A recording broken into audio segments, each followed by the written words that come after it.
হুজুর আসসালামু আলাইকুম, ভালো আছেন? তো এই মেশিনটা একটু বন্ধ করেন, একটু কথা বলতাম আপনার সঙ্গে।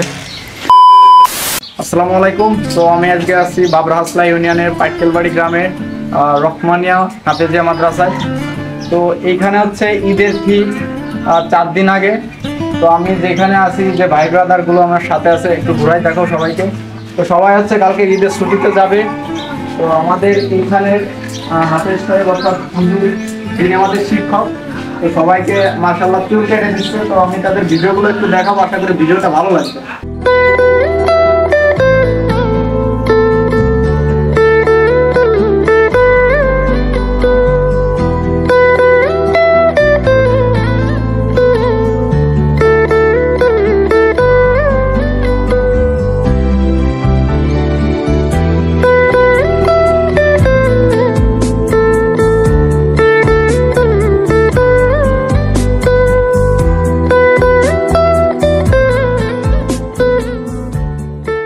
তো আমি দেখতে পারতেছি আপনি এই যে মসজিদের যত মাদ্রাসার যত বাচ্চা আছে সবাই চুল কেটে দিচ্ছেন। এই চুল কাটার পিছনে কারণ কি?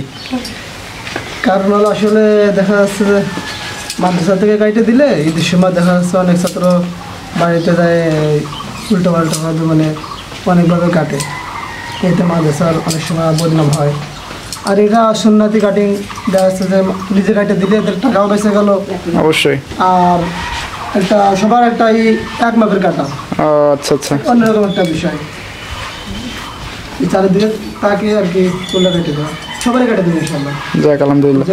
তো দেখতে পারতেছেন আপনারা সবাই যে কোরআনের হাফেজগুলো, তো সবার চুল কাটা হচ্ছে আলহামদুলিল্লাহ।